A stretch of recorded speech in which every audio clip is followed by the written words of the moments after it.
Welcome to our video where we're going to cover some models of wellness. Well, we really are getting through all these topics and there has been a huge amount of information given to you. Congratulations for getting this far. Remember, if you need a break at any time, that's okay. Relax and let all the information sink in. You will find all of this information and more in your puka puka or your resource book. We really hope that you are enjoying and finding this training useful. Right, let's get into today.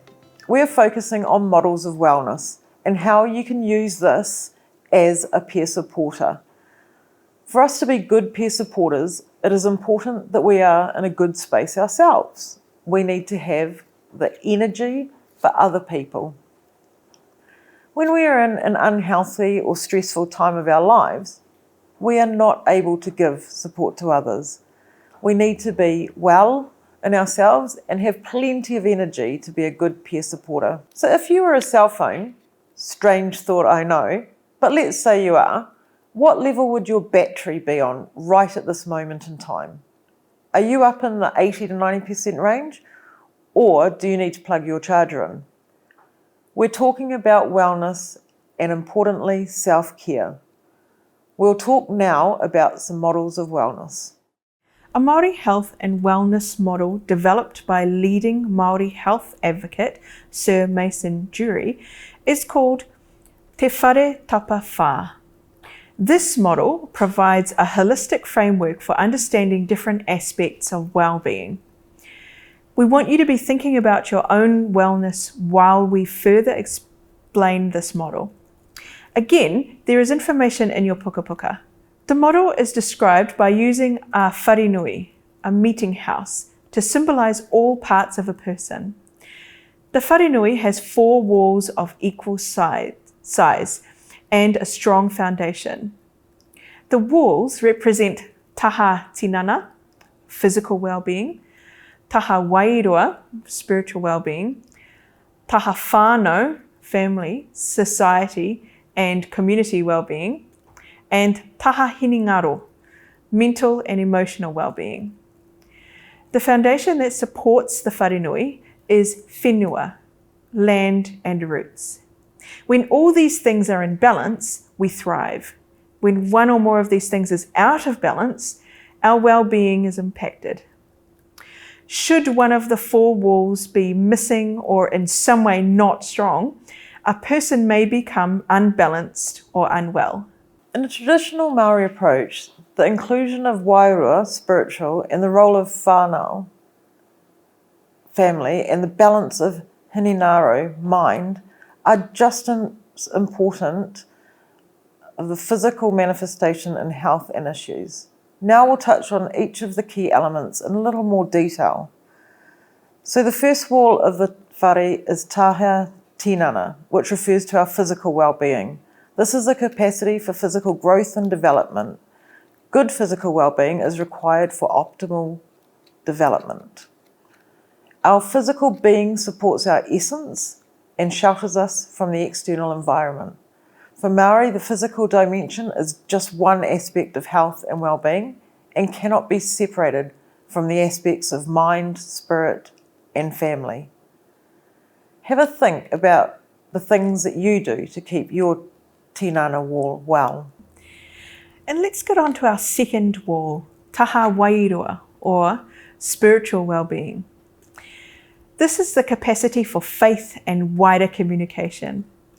Well-being is related to unseen and unspoken energies. The spiritual essence of a person is their life force. This determines us as individuals and as a collective, who and what we are, where we have come from and where we're going. Think about how you support your wairua.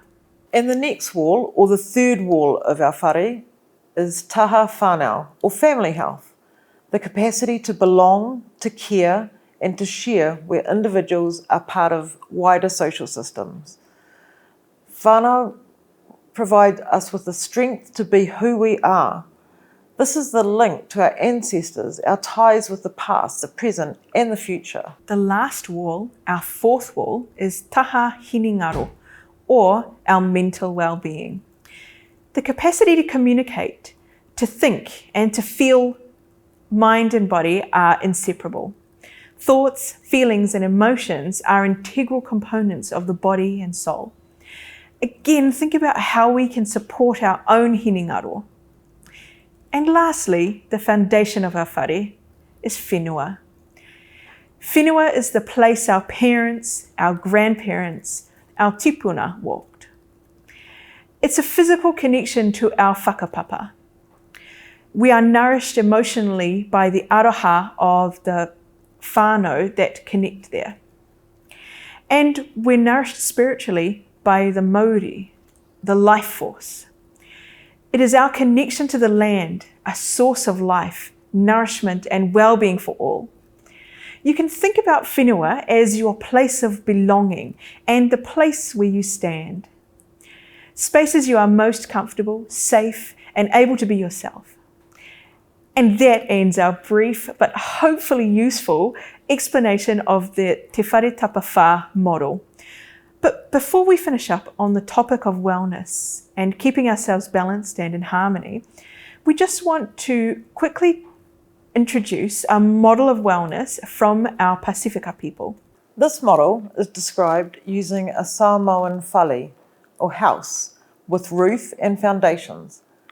Similar to the whare model we just looked at, this house shows the things that are most important to Pacific peoples, such as family, culture, and spirituality.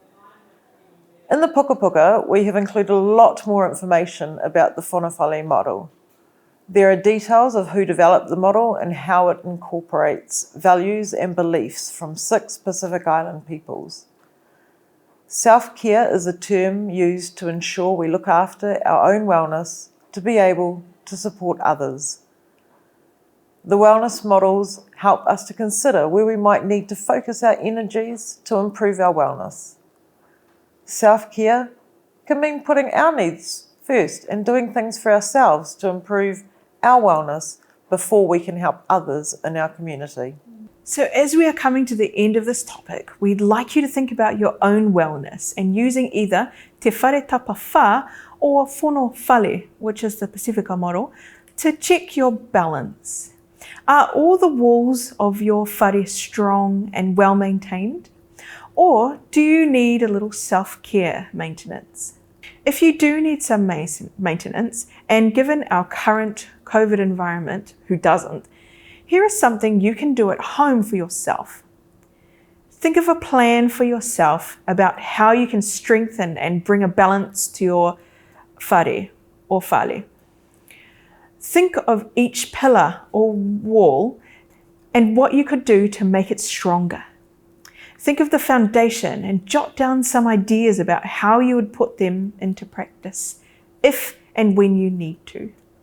We want to thank you so much for your attention, and we would suggest now is the best time to book in for your next group discussion so that you can discuss the ideas and items that we've presented to you in the last few videos.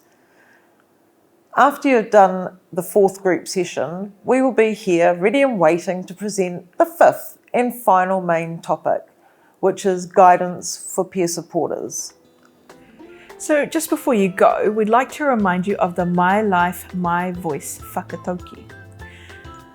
Nau te roro, nāku te roro. Ka ora ai te iwi. With your food basket and my food basket, the people will thrive.